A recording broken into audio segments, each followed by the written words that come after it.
대한민국 헌정의 사무총장을 맡고 있는 여상규 인사드리겠습니다. 반갑습니다. 그러면 지금부터 이시종 헌법개정소위원회 간사님께서 추진 개요와 경과 보고를 해주시겠습니다. 예.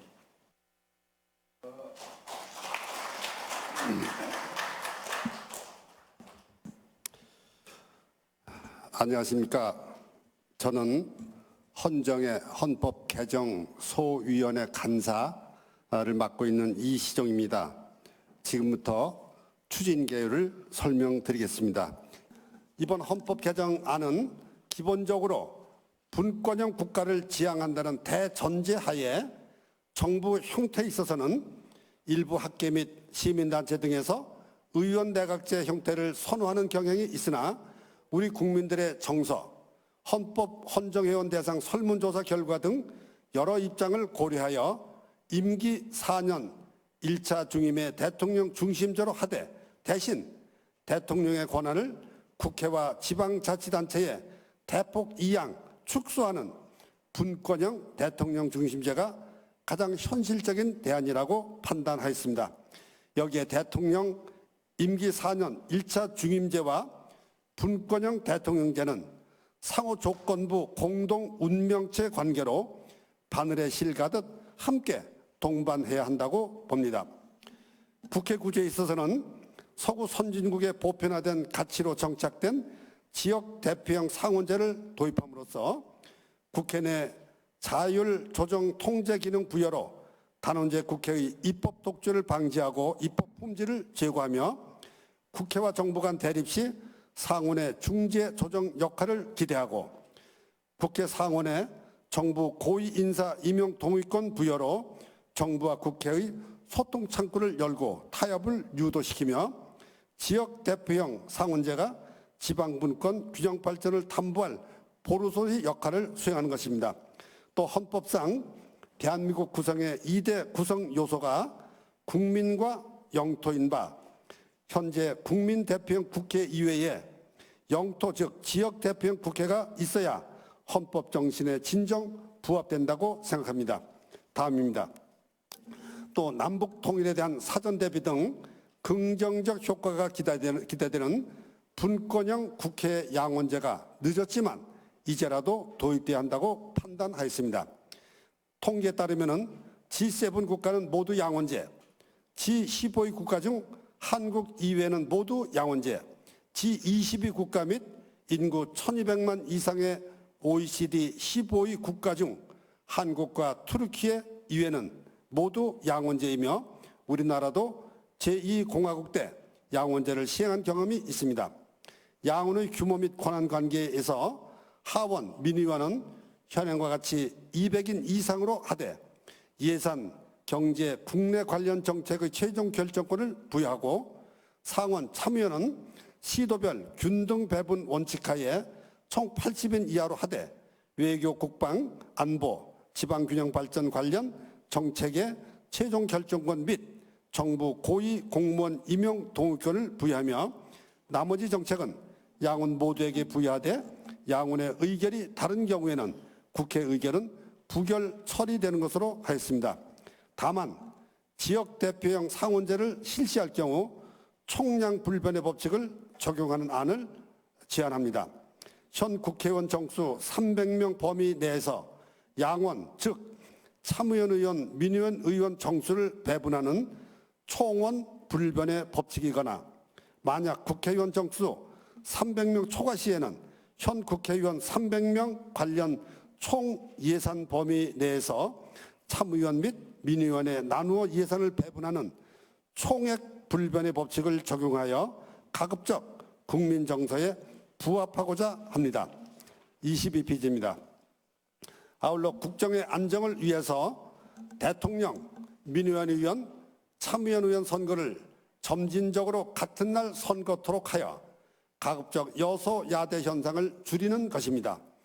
이는 현재 대통령과 국회의원 임기가 달라 선거 날짜가 다르다 보니 국회의원 선거는 국회의원을 뽑기보다는 통상 대통령 중간평가식의 선거가 되어 여소야대 현상을 많이 낳고 국정의 동력을 잃는 경험을 맛보았습니다. 참고로 13대에서 22대 국회의원 선거 10회 중 6회가 여소야대로 나타났습니다. 또한 국정감사는 민의원에, 국정조사는 참여원에 부여하여 대정부 견제 기능을 양원에 분산하는 것으로 하였습니다.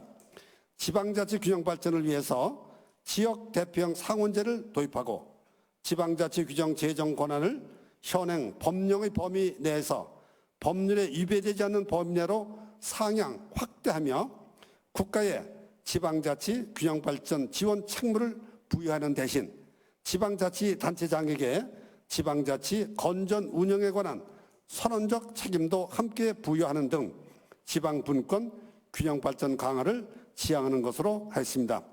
그 밖에 지방자치단체 학계, 시민단체 등에서 일부 주장하는 지방분권 국가로의 천명, 지방자치단체를 지방정부로 명칭을 변경하는 등은 선택과 집중의 논리에 따라 이번 개정안에서는 제외하고자 합니다. 개헌이 성공하기 위해서는 국민들의 전폭적인 성원과 국가 100년 대계 차원에서 국회 및 정부의 대결단이 필요하다는 말씀을 드리면서 헌정회의 헌법 개정안 추진 개요 설명을 마치겠습니다. 감사합니다.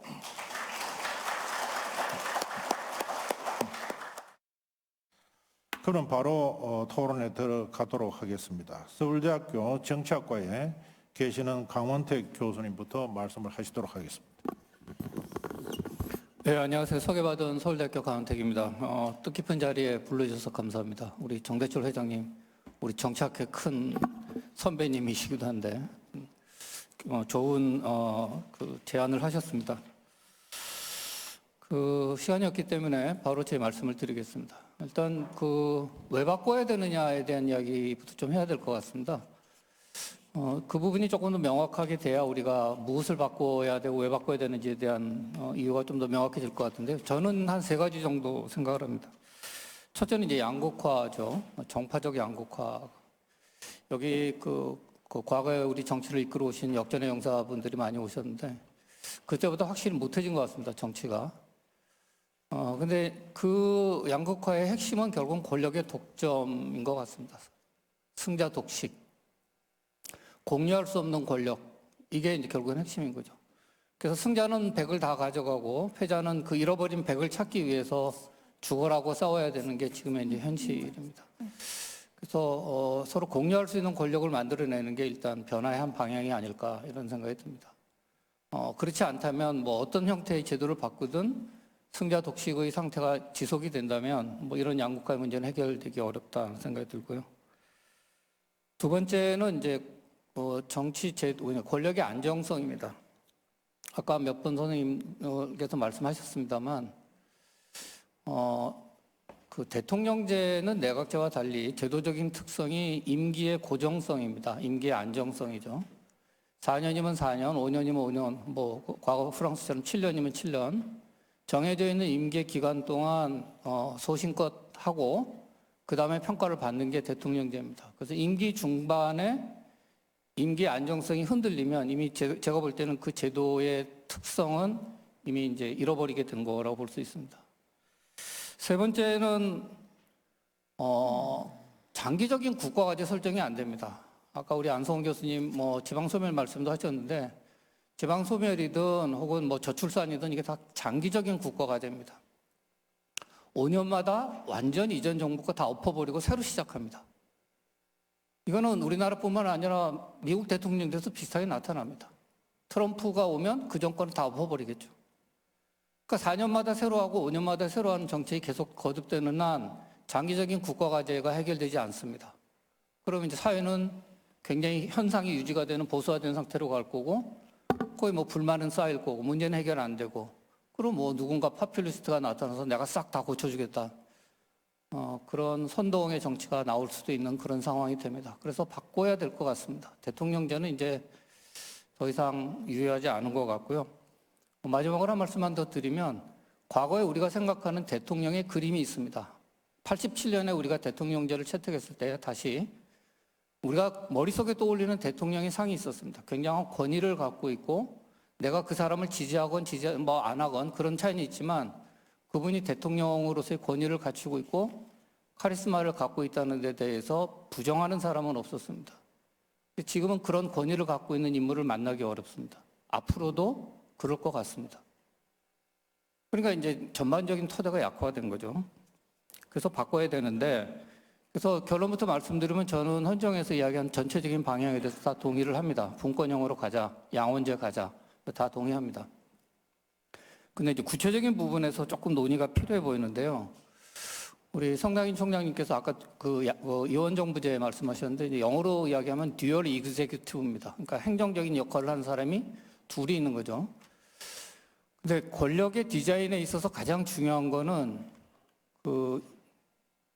본인이 책임질 수 있는 권한의 영역을 분명히 하는 게 제일 중요하다고 저는 생각을 합니다. 그러니까 저는 이제 정치 제도의 디자인은 인간에 대한 불신, 권력에 대한 불신에서 시작을 해야 된다고 생각을 합니다. 그게 미국 대통령제 사실 큰 힘이기도 하고요. 그래서 애매하게 권력을 나눠 놓으면 이게 나중에 큰 분란이 되고 체제의 약화가 됩니다. 그래서 우리 경우에 예컨대 이제 뭐 외교, 국방을 대통령에게 주자. 사실 괜찮은 이야기이긴 한데요. 들으면. 근데 뭐 만약에 한미 FTA가 나왔다. 그럼 한미 FTA는 뭐 지금 한말레이시아 FTA다. 그럼 이거는 외교의 문제냐, 경제의 문제냐. 이게 애매합니다. 특히 남북한에 관련된 여러 가지 문제들은 이렇게 뭐 예를 들면 뭐 개성공단 이야기가 나오면 이게 경제의 문제냐, 이게 대북 관계냐, 이게 전혀 다른 이야기가 되거든요. 그러면 이제 그 영역을 두고 충돌이 생겨나고 만약에 총리와 대통령의 생각이 다르다면 위험해질 수 있는 거죠. 그래서 그런 형태의 권력의 분리보다는 저는 이제 의회에서 선출한 총리가 실질적인 대부분의 정책적인 분야에 대한 책임을 다 지고 그리고 대통령은 그거를 정무적으로 감독하고 견제할 수 있는 그런 정무적인 권한을 부여를 해주는 거죠. 제가 요즘에 그 재헌국회 공부를 하고 있습니다. 내년 한 상반기쯤 책이 나올 것 같은데 거기 이제 보다가 요즘에 유진호, 그러니까 처음에 이제 우리 초안으로 나갔던 게 대통령대로 바뀌기 전에 제기됐던 게 그 신익희 선생이 만들었던 행정정보회하고 유진호 공동안 아닙니까? 그 유진호 안을 봤더니 처음에 만들었던 게 그 당시는 내각제라고 불렸는데 그게 이제 프랑스 제5공화국이 들어오기 전이라서 그렇지 내용상으로 보니까 대통령에게 상당히 강한 권한이 부여되어 있습니다. 왜냐하면 대통령은 의회를 해산할 수 있습니다. 근데 횟수의 제한이 없습니다. 동일한 이유로 2번 해산할 수 없다. 그것만 있고요. 그 초안에는. 그다음에 대통령에게 군정과 군령의 권한을, 그러니까 군을 통솔할 수 있는 권한도 대통령에 다 부여되어 있고, 그러니까 상당한 정도의 뭐 총리를 임명할 수 있는 권한도 있고, 뭐 이런 것들이 다 부여가 되어 있더라고요.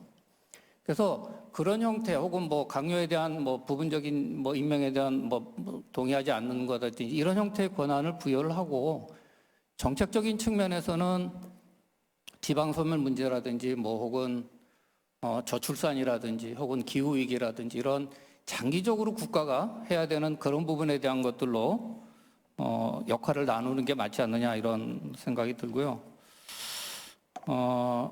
양원제가 중요하기 때문에 양원제 관련된 것만 하나 더 말씀드리면 저는 저 지방분권에 동의를 하고 지금보다는 훨씬 더 강한 형태로 뭐 지방정부가 돼야 되고 뭐 이게 다 동의합니다.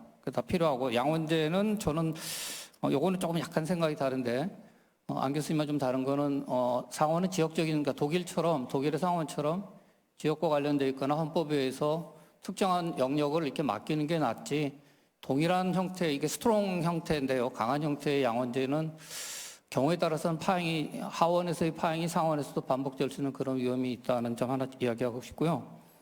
무엇보다 이제 지방 분권과 관련된 선결 과제가 하나 있습니다. 지금과 같이 지금 이제 서울에서 보면 다당제지만 지방에서는 일당 지배 체제가 수십 년째 지속되고 있습니다.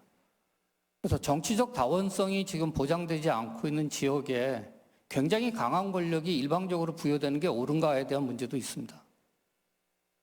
그럼 거기서 부패가 생겨날 수도 있고 특정 정부가 뭐 계속 가게 되는 거죠.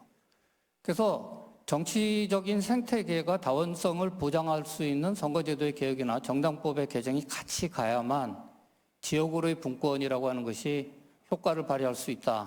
그래서 그 부분을 좀 말씀드리고요. 마지막으로 이제 제 말을 마치면서 드리고 싶은 이야기는 이거 정정석 교수님 지금 말씀하신 거랑 같은 이야기일 수 있는데요. 저희가 지금 새로 한다 그래서 재헌을 할 수가 없습니다. 그러니까 백지 위에서 우리가 헌법을 고칠 수 없다는 이야기죠. 그리고 우리가 48년 이후에 지금까지 여러분이 헌법 내용 보시면 아시지만 별로 바뀐 게 없습니다. 재헌헌법부터 지금까지. 굉장히 비슷한 것들이 많습니다. 그거는 뭐냐면 헌정체계가 나름대로 일관성을 갖고 지금까지 지속이 되어 왔다는 거죠. 그걸 하루아침에 다 덮어버리고 새로 백지부터 시작하자는 저는 어렵다고 보는 거죠. 그렇다면 지금 우리가 가장 고통스러워하거나 가장 지금 문제가 많은 몇 개의 것들을 찾아서 저는 그게 그 헌정에서 지금 제시한 그 내용인 것 같습니다. 그게 정부 형태에 대한 문제와 지방의 문제 이런 것들을 잘 다루면 거기에 초점을 맞춰야 그나마 우리가 합의를 이끌어낼 수 있지. 이게 너무 벌려지고 다 바꾸겠다고 하면 결국 사실은 아무것도 이뤄낼 수 없는 그런 점이 있다는 점을 마지막으로 말씀드리겠습니다. 방금 강 교수님 말씀은 현재와 같은 대통령제는 더 이상 안 되겠다. 그런데 대안을 찾는 중에서도 권한이 애매하게 하면 더 국정에 혼란이 생긴다. 그러면서 대통령의 경우의 권한도 강한 부분은 분명하게 주어져야 된다. 이렇게 말씀하셨는데 그 부분에서 조금 지금 대안에서 논의되는 것이 성 총장님 말씀하신 대로 어쨌든 넓은 의미에서의 이원 정부제, 넓은 의미에서의 내각제, 각 나라마다 모양이 다릅니다만은 일단 넓은 의미에서 그런 형태는 있는데 지금 우리 강 교수님 말씀하신 그 중에는 대통령은 직선을 해야 되는 것이 포함되어 있습니까? 아니면은 독일같이 간선으로 하는? 아니, 그는 뭐 사실 제가 보다 여전히 직선 대통령을 하고 싶어하는 요구가 많기 때문에 현실적으로 그건 수용해야 될 것 같습니다. 그럼 이어서 바로 지방자치와 관련되어 있는 이규 교수님께 말씀을 부탁하도록 하겠습니다. 예, 방금 소개받은 인하대 명예교수 이규호입니다. 헌정회에서 이렇게 그동안 중단되었던 2017년, 18년 또 2020년에 잠깐 개헌의 분위기가 형성이 됐는데 중단되었던 개헌 논의를 다시 재촉발한다 하는 의미에서 매우 의미가 깊고 또 감사하게 생각합니다. 제가 주로 말씀드릴 것은 수직적 권력 구조에 대한 부분입니다. 먼저 대한민국의 최고 권력자가 누구냐? 자꾸 잊어버려요. 대한민국의 최고 권력자는 국민입니다. 그래서 이 수직적 권력 분립에는 이 국민과 국가기관 간의 권력 분립, 또 국가와 지방자치단체 간의 권력 분립, 양자를 함께 논의를 해야 되지 않나 이렇게 생각합니다. 먼저 국민과 국가기관 간의 관계에 대해서 이렇게 보면 우리는 헌법 1조 2항에서 대한민국의 주권은 국민에게 있다 해놓고 국민을 철저하게 무장해제시켜가지고 완전히 관객으로 전락시키고 있습니다. 그래서 루소는 영국 대의제를 비판하면서 국민들은 선거일 하루만 자유롭고 나머지 날은 노예 상태로 돌아간다. 뭐 대한민국에서 노예 상태는 아니겠지만 철저하게 관객으로 돌아가고 국민들은 무기력하고 그 무기력을 이길 수 없으니까 거리로 나와서 외치는 이것이 한국의 현실이 아닌가 이렇게 생각합니다. 그래서 이제는 주권자가 언제든지 필요한 경우에는 주권을 행사할 수 있도록 해야 된다 하는 그런 의미에서 두 가지 제안을 합니다. 아까 안성호 교수님께서 자세한 제안을 했습니다만은 좀 의미를 부각시킬 필요가 있어서 다시 말씀드리겠습니다. 먼저 임의적 국민투표 제도입니다. 우리가 헌법 개정이나 대통령이 제안한 뭐 국가 안보에 관한 사항이나 이런 것에 대한 국민투표는 있지만 국민들이 뭐 1, 2%의 국민이겠죠.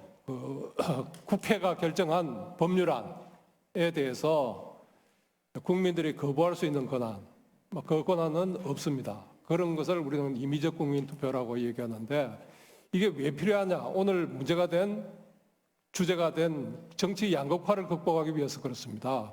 국회가 다수결로 일방적으로 전행적으로 법률안을 통과시킬 경우에 누가 통제할 것이냐? 결국은 국민들이 그것을 통제할 수밖에 없는 그것이 이제 국민 발안제인데 그래서 그러면 이 국민 발안제를 투표제를 도입하면 국회는 어떤 그 현상이 벌어지냐?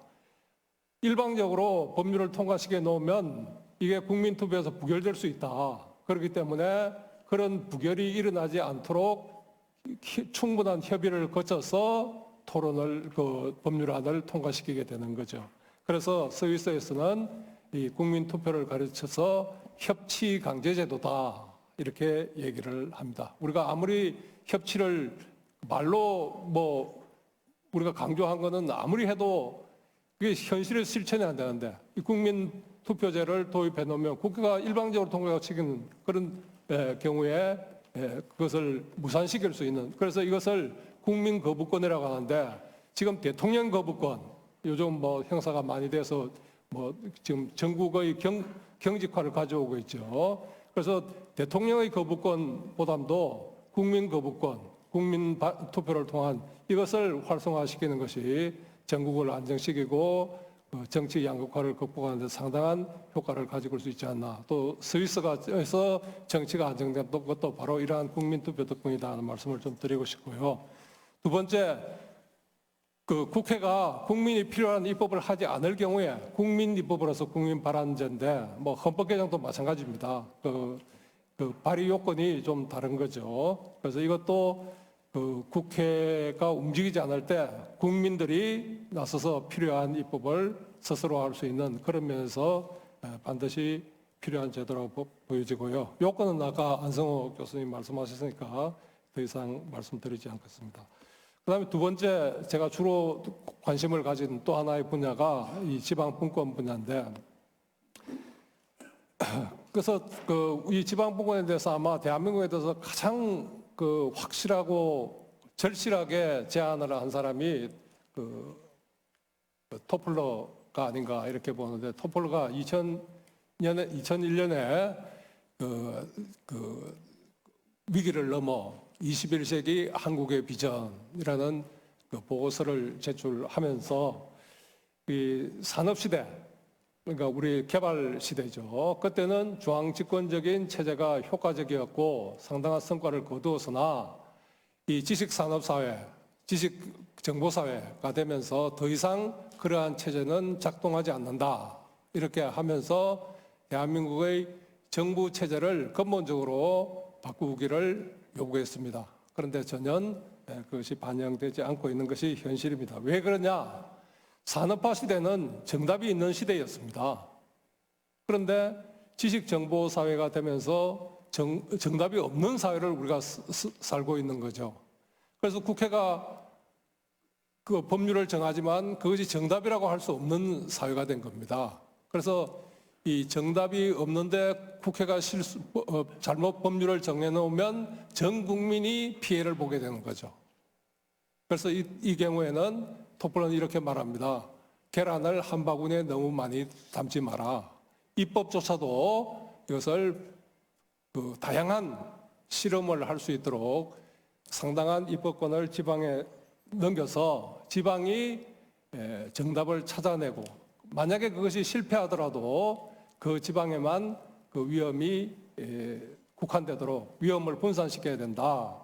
그래서 아래로부터의 혁신을 통해서 국가를 혁신해 나가는 이제 그런 방식으로 가야 이 문제를 지식정보사회에서 문제를 해결할 수 있다. 이렇게 이제 설파를 했죠. 그래서 지방분권에서 핵심이 입법권입니다. 우리는 흔히 행정권의 분권 이것만 거론해 왔는데 실제로 행정권의 분권 법률로도 다 할 수 있습니다. 그런데 입법권의 분권 이것은 헌법에서 개정하지 않으면 안 되는 그런 과정이기 때문에 입법권의 분권이 반드시 필요하고요. 그래서 제 그 발제 원고는 91페이지 이하에 있습니다. 그래서 이제 헌법의 그 보충성의 원칙을 반드시 그 민간이 할 일과 국가가 할 일, 또 국가와 할 일, 지방 정부가 할 일, 뭐 이런 것을 나누는 역할 분담의 대원칙으로서 보충성의 원칙을 헌법에 명시할 필요가 있고, 이것을 여기에 대해서 가장 해박한 이론을 전개한 사람이 오스발드 폰 넬 브로이닝입니다. 이 신부이신데 이분이 보충성의 이론을 가톨릭의 사회 철학으로 발전시킨 분이죠. 그래서 이것이 자유와 정의의 원칙일 뿐만 아니라 효율성의 원칙이다, 이렇게 얘기를 했습니다. 그다음에 이제 입법권을 나누는 방법에는 두 가지가 있습니다. 하나는 이 국가만 입법할 수 있는 영역, 이 국가의 전속적 입법권을 일단 정하고, 그다음에 국가와 지방이 함께 정할 수 있는 입법 영역, 그래서 그것을 경합적 입법 영역이라고 하고, 그 나머지는 전부 지방만 입법할 수 있도록 하는 지방의 전속적 입법권이다, 이렇게 나누는 것이 일반적입니다. 그런데 우리나라에서 이게 실현될 가능성이 있느냐? 아마 어렵다. 그래서 지난 2017년 자문위원회와 그다음에 2020년 헌법학회에서 제안한 것은 국가의 전속적 입법권을 정하고, 나머지는 국가도 입법을 할 수 있고 지방도 입법권을 할 수 있도록 하되, 주민의 일상생활과 관련된 부분에 있어서는 지방 입법의 우선성을 인정하자. 그 외의 영역은 국가 입법의 우선성을 인정하는 그런 방식으로 해서 실현 가능성과, 또 그렇게 하면 장점이 국가와 지방 간의 입법 경쟁을 하게 됩니다. 그런 입법 경쟁을 통해서 입법의 품질을 높이는 그런 효과를 거둘 수 있지 않느냐, 이렇게 생각을 하고요. 그다음에 헌정회가 제안한 헌법 개정안이 지방분권 국민 주권에 관한 부분은 아예 빠져 있고요. 그다음에 이 지방분권에 대해서 156페이지에 있는데 내용이 시대가 요구하는 것에 전혀 미치지 못하고 있습니다. 그래서 이 지방분권을 최소한 입법권의 분권, 그다음에 특히 재정적 분권, 과세권인데, 여기에 대해서 한 말씀 드리면, 이 과세권을 지방에 주고 있는 그런 나라가 스위스하고 미국입니다. 그런데 독일은 이 지방의 과세권을 거의 주지 않고 있습니다. 그래서 이 국가의 효율성 면에서 보면 독일이 스위스나 독일을 못 따라가는 그 원인이 되고 있는 게 바로 이 재정권의 문제, 과세권의 문제라고 볼 수 있는 겁니다. 그다음에 균형 발전에 대해서 이제 한 말씀 드리면, 이 조항이 118조 다시 1조 156페이지에 되어 있는데 내용이 없습니다. 지금 하고 있는 그대로입니다. 재정적 지원, 지금 재정적 지원을 가지고 하고 있는데, 그동안에 수백조의 돈을 균형 발전을 위해서 쏟아 넣었는데 격차는 점점 더 벌어지고 있습니다. 왜? 방법이 잘못되어 있는 겁니다. 그래서 돈을 쏟아부으면 균형 발전이 이루어질 것이다. 그건 환상이라고 저는 봅니다. 왜냐하면 지방의 손발을 다 묶어 놓고 있는데 아무리 돈을 부어도 격차는 해소되지 않는 거죠. 그래서 두 가지가 전제되어야 된다고 봅니다. 하나는 지방에서 지방 정책을 스스로 세우고 거기에 대해서 책임을 지도록 하는 자기 책임성, 또 자기 입법권, 이런 것을 보장한 것과 동시에 지방 간의 재정 격차를 극복하기 위한 지방 재정조정제도, 이것을 지금 우리 재정조정제도는요, 돈을 많이 쓰면 많이 주도록 되어 있습니다. 이런 식 말고 재정력 지수에 따라서 지방 격차를 극복할 수 있는 그러한 재정조정제도가 헌법에 명시되어야 제대로 된 균형 발전이 이루어지지 않을까, 이렇게 생각합니다. 예, 이상입니다. 그러면 이어서 우리 한상희 건국대 교수님께서 말씀하시겠습니다. 네, 반갑습니다. 한상입니다. 모든 부분에서 이야기되어 왔습니다마는 제왕적 대통령제의 폐해를 그리고 그것에 기반한 87년 헌법의 구조적인 한계 자체를 극복할 수 있는 그런 틀을 모색할 필요가 있을 것 같습니다. 이런 거죠. 87년 헌법이 6월 항쟁의 바탕을 뒀다고 하면서 유신헌법의 잔재조차도 틀어버리지 못하고 있죠. 대통령은 국가의 원수입니다. 헌법의 수호자입니다. 그러다 보니까 대통령은 국가 위에 국민 위에 군림하게 되죠. 헌법 66조의 문제입니다. 유신헌법에 들어갔었죠. 사실 헤드 오브 스테이트와 헤드 오브 가버먼트가 동시에 한 사람에게 집중되어 있습니다. 의원 내각제에서나 이야기될 수 있는 헤드 오브 스테이트라는 개념이 유신헌법을 통해서 영도자적인 이런 식으로 해서 그 대통령의 권력으로 들어가고 대통령의 지위로 들어가면서 대통령이 군림하는 체제를 만들었거든요. 이런 부분들을 털어버리지 못하는 한 정쟁을 해소할 수 있는 헌법은 나오지 않는다고 저는 생각합니다. 지방자치 마찬가지고요. 양원제 이야기도 나왔었는데요. 저는 양원제를 하느냐 단원제를 하느냐 다 일장일단에 있기 때문에 따로 판단하지 않겠습니다만은 참 아쉬운 것은 권력을 분산시키겠다고 하면서 대통령의 그 막강한 권력은 그대로 유지하면서 국회를 양원제로 하는 것은 어떤 의미에서는 국회가 양원제 된다는 것은 다른 의미에서는 국회의 권능이 약화된다는 의미이기도 합니다. 절차가 지연되고 중복되고 또 국회 내부에서 갈등이 생기고 이렇게 되다 보니까 국회 상권의 한 부분이 약화되는 것을 의미하는데 바로 이렇게 되는 경우 역으로 대통령의 권력은 더욱더 강화되는 그런 현상이 발생하게 되는 것이죠. 물론 양원제를 하면서 지역 대표를 구성하겠다라고 이야기를 합니다만은 모르겠습니다. 80명 이하 지역 대표를 비례대표로 뽑는다. 비례대표 그러면은 상원 참여원의 경우에는 그러니까 이 정치적인 다양성이 확보되지 못합니다. 80명 가지고 비례대표가 제대로 구성이 안 된다. 왜냐하면은 광역지방자치단체 단위로 3명 내지 5명, 6명 정도 되겠죠. 거기에서 비례대표 분할이 안 되죠. 지난 22 국회의원 선거 때도 47명 가지고 그러니까 비례대표성의 어떤 분배를 했습니다마는 지금 국회 내에서 실질적인 지위를 의석 분포를 가지는 것은 당 3개뿐이지 않습니까? 마찬가지 상태가 벌어질 수 있다. 그것보다 더 강한 상태가 벌어질 수 있다고 할 수가 있죠.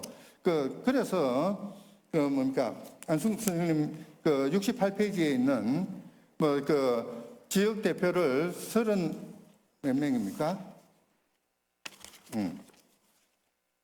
31명을 비례대표로 하겠다. 이거는 비례대표제가 아닙니다. 양당 체제를 더 강화시키는 그래서 소선구제보다 못한 그런 결과가 나오지 않을까 싶은 생각이 들고요. 지방자치 부분에서는 이기우 선생님 토론에 덧붙여서 딱 한 가지만 지방 정치를 강화할 수 있는 특단의 조치들이 필요합니다. 특히 정당법 같은 경우에 우리의 경우에는 전국 정당제만 가능하게 되어 있고 정당은 국민 전체의 이익에 봉사해야 됩니다. 그것이 아니라 지역 정당제가 가능할 수 있는 그런 틀을 마련할 필요도 있을 것 같습니다. 시간 관계상 그 정도만 말씀드리겠습니다. 오늘 주제 발표하신 분 토론자분들이 대가들이 오셨고 정치 현장에서 나온 사람은 저밖에 없는 것 같은데 여러 기라성 같은 선배님들이 많이 계신데 이 짧은 일천한 경험으로 말씀드리기가 참 주제가 됩니다. 저는 주로 임상을 한 여러 조금 전에 토론하신 발표하신 분들은 이론적인 대가시라면 저는 현장에서 치고받고 해보고 또 선거를 치렀던 그것도 가장 격렬한 장인 법사위원회에서 제가 10년을 여야 간사위원장 정말 처절한 싸움의 현장에서 왜 이 싸움이 벌어지는 것일까? 또 원내대표로서 아까 우원식 의장이 저랑 형제간입니다마는 우 씨가 단일 분야에서 오늘 참 재미난 얘기했어요. 교섭단체가 아니고 안교섭단체다. 왜 그렇게 될까? 현장에서 겪어보지 않으면 알 수 없는, 그걸 제가 좀 토로하고 싶습니다. 대체적으로 저 견해는 강원택 교수님 견해하고 거의 일치하고 있습니다. 현장 경험에 국회의원 선거 출마 안 하고도 이렇게 말씀하시는 걸 보고 놀라운데요. 양극화, 정치의 양극화가 더 심해지고 있다. 그것은 현장에서 느낀 바에 의하면 승자 독식입니다. 그냥 선거에 이기면 전쟁에서 이긴 거하고 똑같은 심정이 되는 거예요.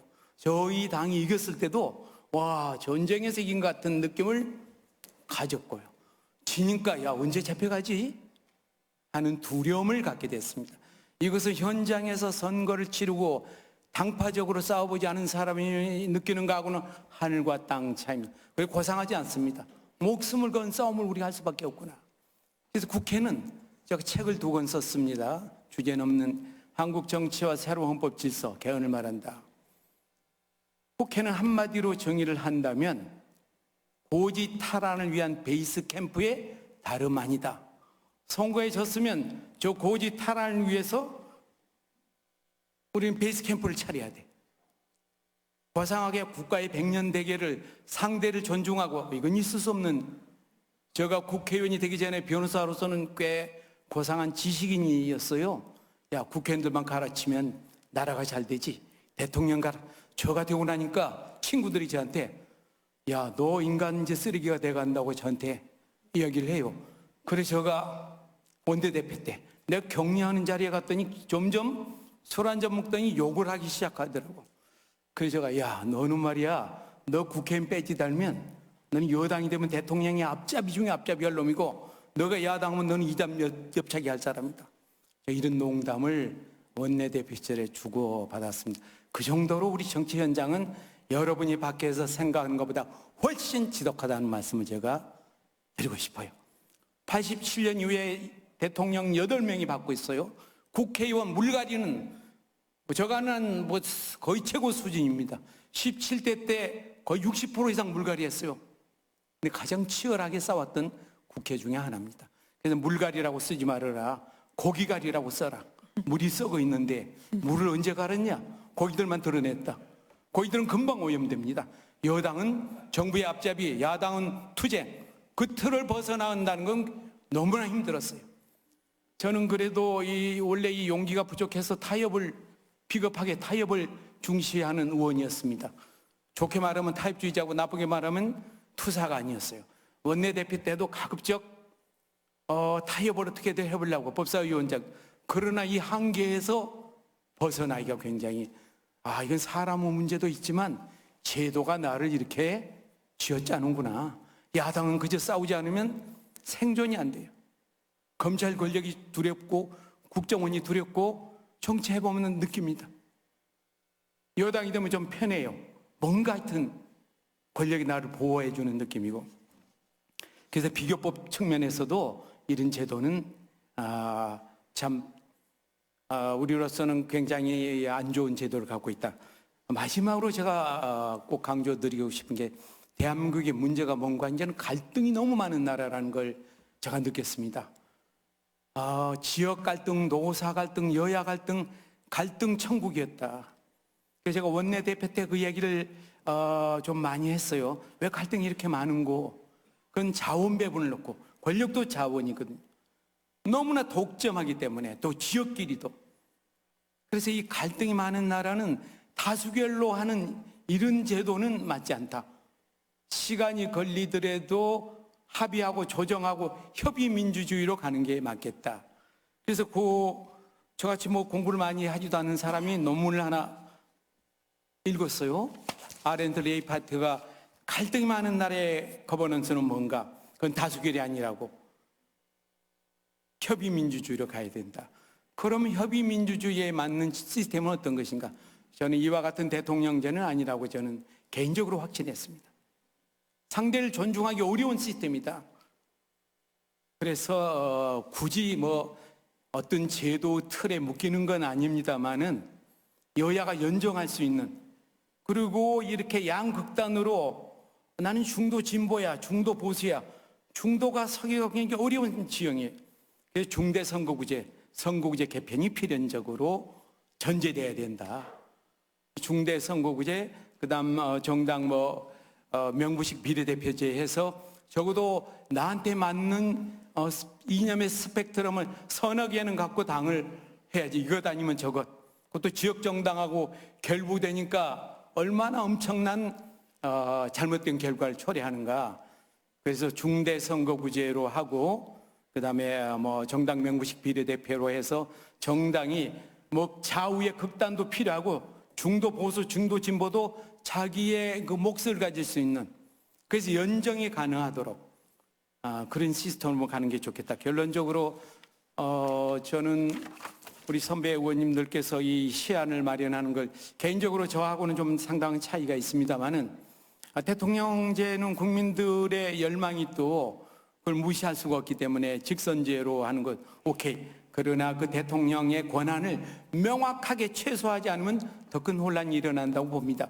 저는 그래서 군 통수권자, 그 다음에 최소한 국회 해상권 정도 아주 명확하고 최소화, 대통령은 국가의 상징으로 하고 나머지는 다수당이 연정을 하건 뭘 하건 의원 내각제 요소가 반영된 지금과 같은 총리제도 또는 개인적으로 저는 최악이라고 생각해요. 총리가 대통령의 그냥 방패막이로 전락하고, 대통령이 잘못했는데 무슨 내각 개편입니까? 총리 가른다고 대통령이 잘못이 막아집니까? 또 총리가 그 역할을 합니까? 이런 허무맹랑한 총리제도는 즉각 폐지하고 국회에서 선출해서 그 총리가 장관을 임명해서 내정을 책임지는 그런 정도는 우리가 대개혁이 필요한 게 아닌가 하는 생각을 합니다.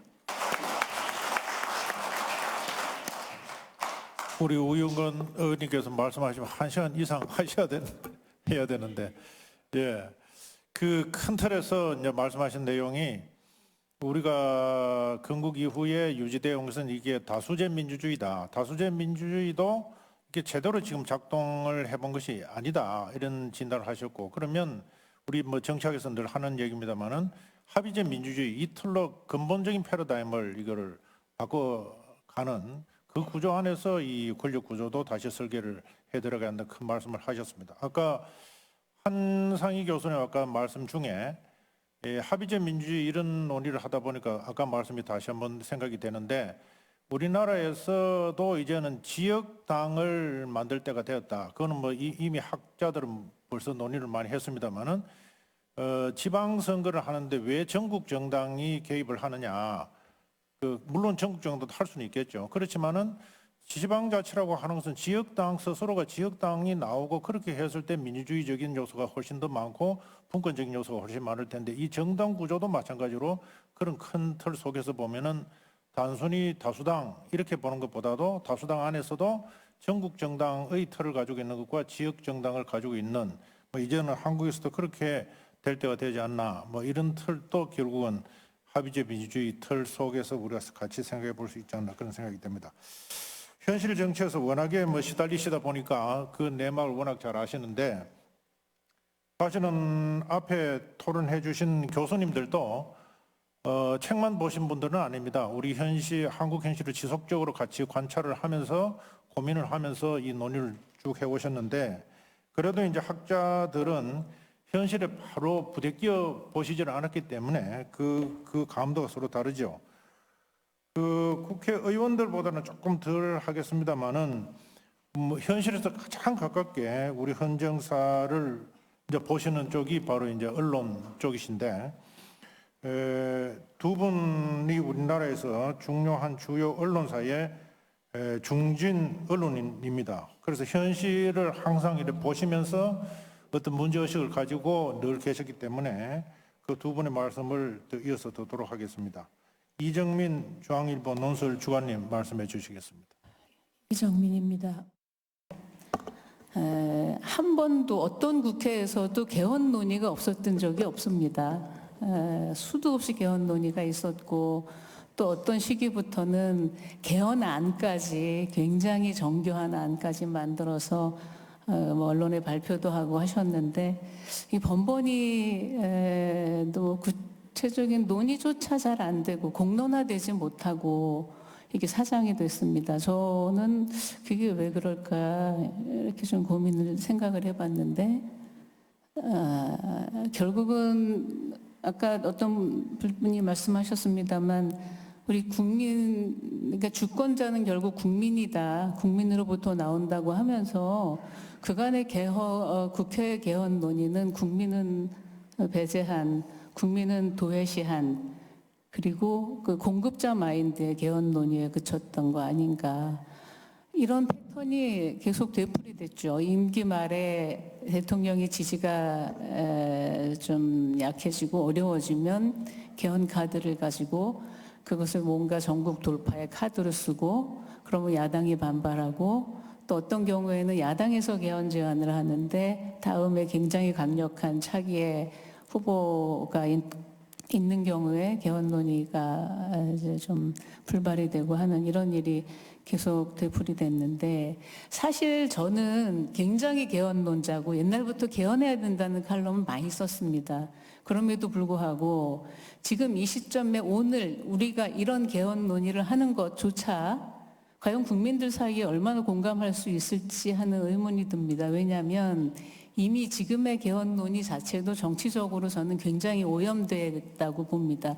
우리 국민들이 굉장히 진영화돼 있고 양편으로 이미 다 갈려있기 때문에 한쪽에서는 개헌이 정권 획득의 수단이라고 생각을 하고 계시기 때문에 그리고 바른 쪽에서는 그거를 방어해야 된다는 그런 방어 기제가 작용하고 있어서 우리 앞에 토론해 주신 전문가 선생님들이 굉장히 오랫동안 수년에 걸쳐서 연구하고 또 토론하고 해서 만들어 놓은 안이지만 국민들한테는 그만큼 설득력 있게 다가가지 않는 것 같습니다. 저는 그게 오늘 우리의 현실이라고 생각합니다. 그래서 저 나름대로는 이제 좀 생각을 해본 게 우리가 앞서 9차례 개헌이 있었습니다만 지금 현행 헌법 87년 개헌은 사실 국민이 만든 개헌입니다. 전 국민이 직선제에 대한 열망을 가지고 거리에 나와서 항거하고 저항하고 그게 제도권에 와서 헌법 개정이라는 형태로 나타났다는 측면에서 보면 그 앞서 8번의 개헌하고는 굉장히 저는 구분돼야 된다고 보고 질적으로 다른 내용이라고 봅니다. 그러면은 우리 국민들은 내 손으로 대통령을 뽑는다. 그리고 내가 헌법을 바꿨다는 자긍심이 지금도 굉장히 있고 그런 면에서 직선제에 대한 우리 국민들이 직선제에 대해서 대통령 직선제, 중심제에 대해서 지지를 철회하지 않고 있다고 봅니다. 그게 일반적인 법감정, 국민감정이라고 생각을 하는데 그렇다면 새로 만들어지는 개헌안도 여기에서 크게 벗어나는 것은 좀 실효성이 좀 없지 않나 그런 생각을 해봅니다. 다행히 이번에 그 헌정회에서 만든 개헌안이 분권형 개헌안을 채택을 하신 것 같아요. 그러니까는 순수한 미국식 대통령제나 의원 내각제를 좀 배제한 그런 형태의 개헌안이기 때문에 뭐 그런 부분에 대해 그 개헌안에 대해서는 저도 굉장히 공감을 합니다.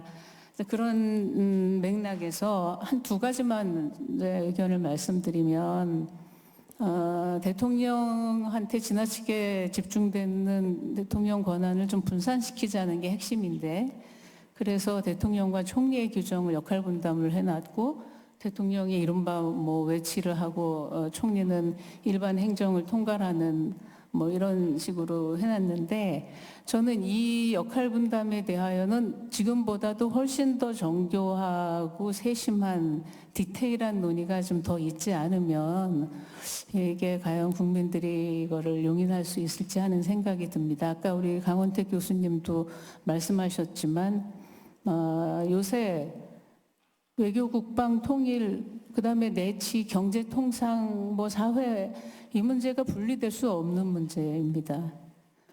그래서 그 실질적으로 그게 오퍼레이션에 이게 작동에 들어갈 때 어떻게 의사결정을 하고 어떤 토의 과정을 거쳐서 대통령이 국가 원수로서 그런 외교권을 행사할 것인지에 대한 논의가 사실은 저는 더 정교하고 활발하게 또 집중적으로 이루어져야 된다고 생각합니다. 그 밖에 여러 가지 이슈가 있지만 저는 그 분권의 핵심이 결국 우리가 지금 대통령제를 포기하지 않는 한 결국은 총리의 역할을 어떻게 규정할 것인가, 대통령과 총리의 역할 분담, 의사결정, 이런 시스템을 어떻게 새롭게 짤 것인가 하는 거에 좀 더 논의가 집중되고 우리가 지혜를 모아야 되지 않을까 그런 생각을 해봅니다.